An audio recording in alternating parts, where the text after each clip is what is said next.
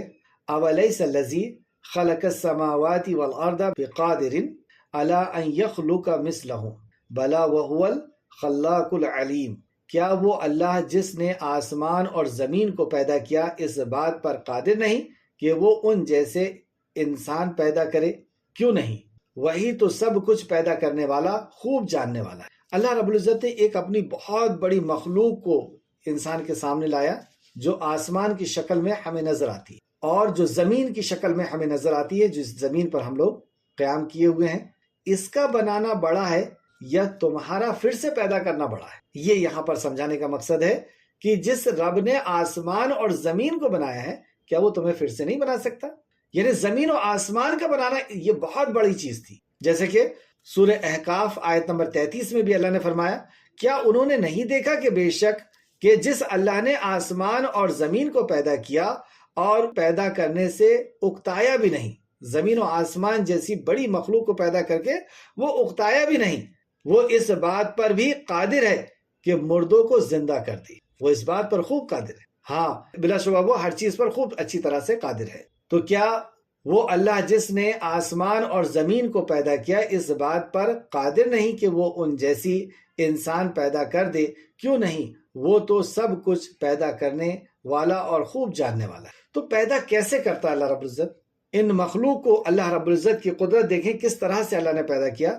انما امرہ اذا اراد شیئا ان یقول لہ کن فیکون، کن فیکون، جب وہ کسی چیز کا ارادہ کرتا ہے تو بس اس کا حکم صرف یہ ہوتا ہے کہ وہ اس سے کہتا ہے کن ہو فیکون، تو وہ ہو جاتی ہے۔ ایسا قادر ہے ہمارا رب، اتنی بڑی کائنات کو اس نے اپنے حکم سے پیدا کیا، اپنے کن سے پیدا کیا، اور یہاں تک کہ ہم جو بول رہے ہیں، سن رہے ہیں، جان رہے ہیں، دیکھ رہے ہیں، یہ بھی اس رب کا حکم ہے۔ جیسے کہ نبی صلی اللہ علیہ وسلم سے یہودیوں نے آ کر کے سوال کیا، اور انہیں یہ پتا تھا کہ اس سوال کا جواب سوائے نبی کی اور کوئی نہیں دے سکے گا، اور انہوں نے سوال کیا کہ روح کیا ہے؟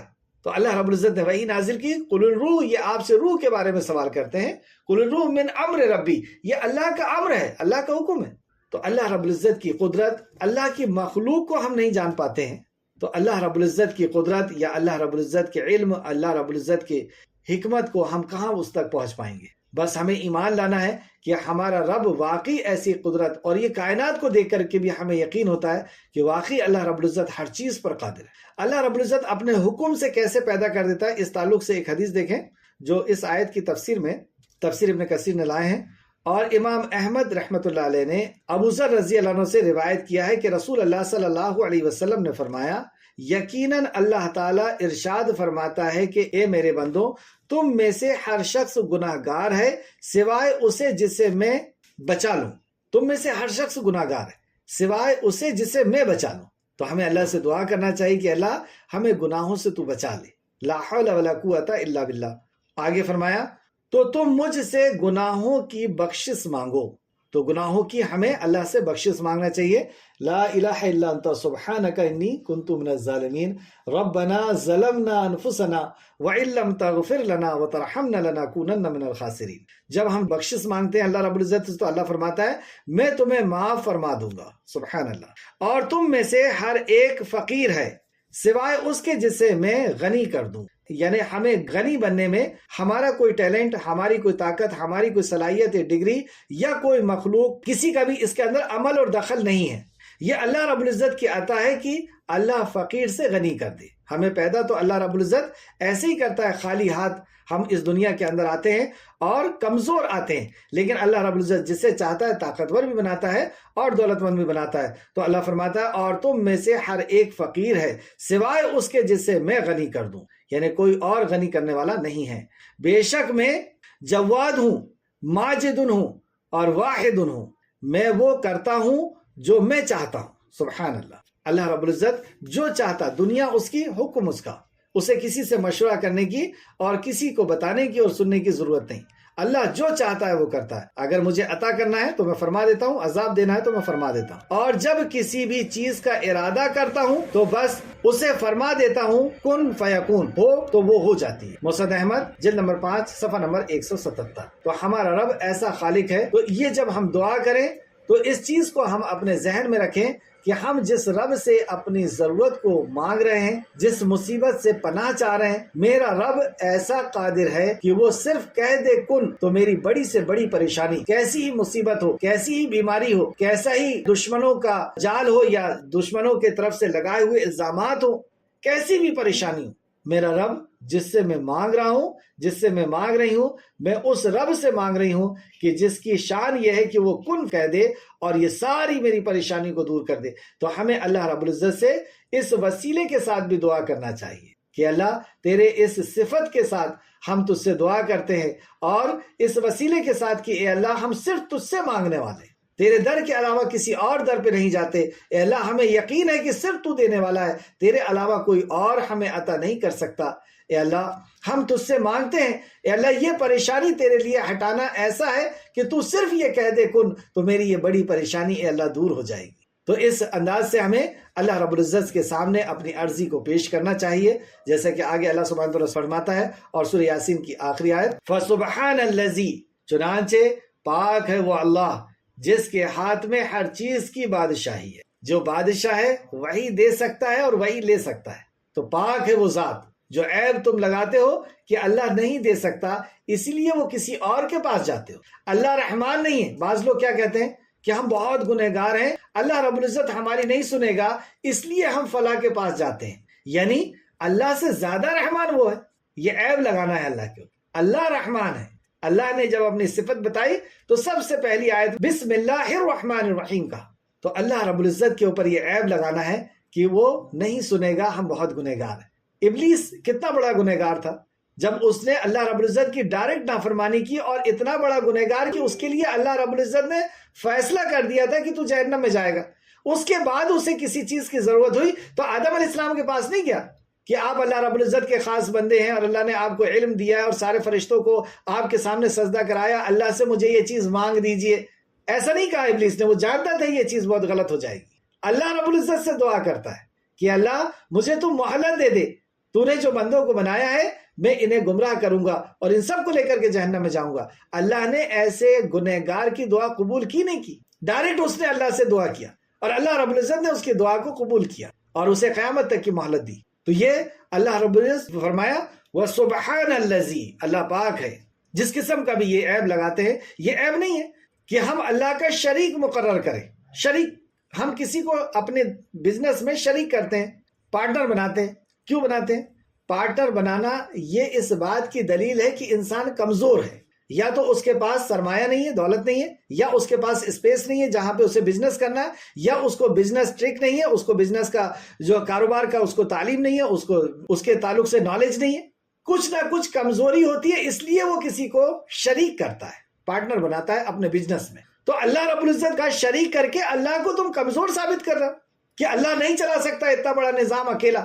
اولاد دینے کے لیے اسے کسی کو رکھنا ہوگا، بارش برسانے کے لیے کسی کو رکھنا ہوگا. جیسے مشرکین مکہ نے الگ الگ بت بنا لیے تھے، یہ بارش دینے کے لیے، یہ اولاد دینے کے لیے، یہ ہماری فصل کی حفاظت کرنے کے لیے، یہ ہمیں جو ہے دشمنوں سے حفاظت کرنے کے لیے، اور سب کے سامنے چڑھاوا چڑھانا اور منتیں ماننا اور سجدہ کرنا اور طواف کرنا اور دعائیں کرنا، یہ سب کیا کرتے تھے. تو اللہ رب العزت کے اوپر یہ عیب لگانا ہے. تو اللہ رب العزت پاک ہے. وَسُبْحَانَ الَّذِي بِيَدِهِ، اس نے اپنی شان بتائی بِيَدِهِ الْمُلْكُ، کہ اس کے ہاتھ میں ملک کی بادشاہت. جیسے کہ سورہ ملک کی آیت نمبر 1 میں بھی فرمایا تبارک الذی، بابرکت ہے وہ ذات. اور اس کی برکت، اللہ اکبر، کیسی اس کی برکت ہے کہ کسی بھی چیز میں اس کی کمی نہیں. جب سے دنیا بنی ہے مخلوق کو کھلا رہا ہے، پلا رہا ہے.